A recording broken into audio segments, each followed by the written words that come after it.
to the curriculum for parent preview and the opt-out process that's required by law. I was asked, and I did share with the board some of the opt-out statistics. We don't have every year, but in 2016-17, approximately 166 students opted out. 2017, 2018, 35 students opted out of the curriculum.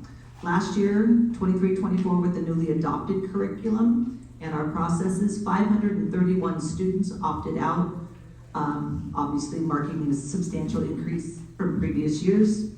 That leaves about 3,069 students that took part in the curriculum, and that's 7th and 8th grade.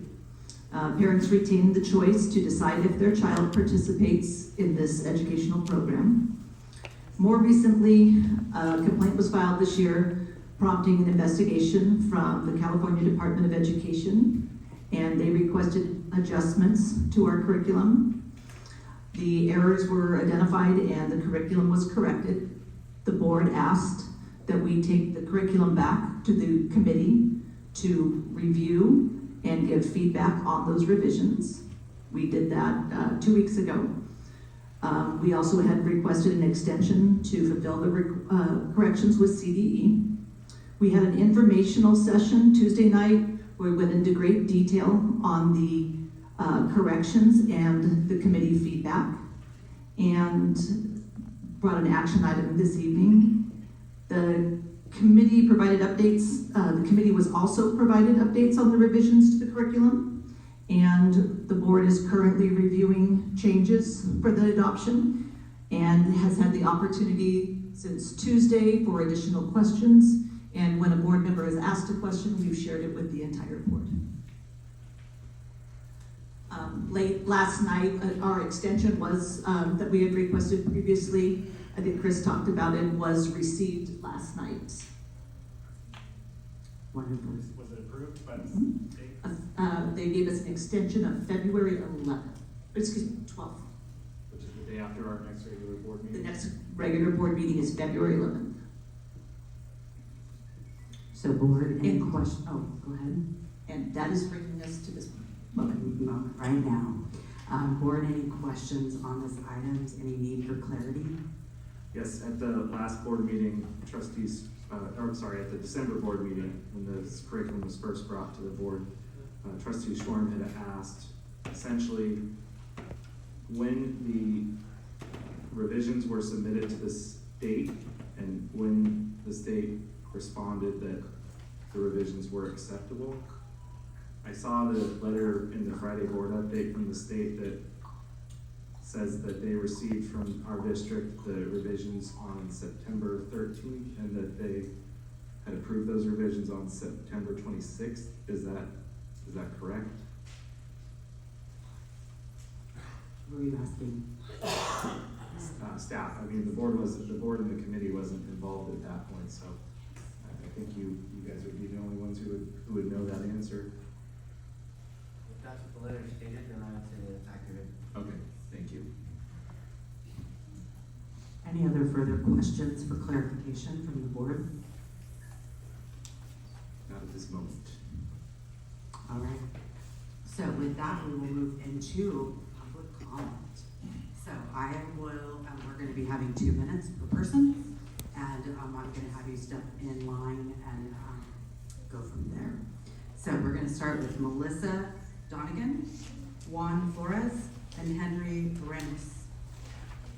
Is it Ramirez or Ramos? Ramos. Ramos, thank you. So Melissa.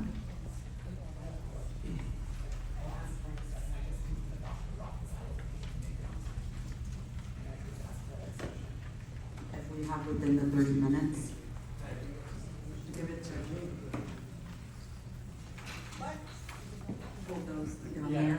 Hold those down there, and then if we're past the 30, if we have 30 minutes, within the 30 minutes, I will take those cards. If we're not within the 30 minutes, we will not. Thank you. We need to get going. We got a long meeting ahead. Thank you. I appreciate that. So Melissa. Hi, thank you. Let's wait for the clock to start. I mean, all these are moving pieces, and I'm having to be attentive. Sorry. No worries. Good afternoon. Recently moved outside of the boundary of Cajon Valley, yet are fighting to stay in the district and attend LCC next year. This district stands out among the rest for all of the great work it has done, and that is in major part due to the tireless work and diligence from all of you sitting in front of us today. So for that, thank you. For the record, I emphatically oppose changing the current sex ed curriculum. Quite frankly, sex ed is the duty of the parents and caregivers, not the school system. That said, I understand that sex ed has been in schools for decades and will continue to be as such.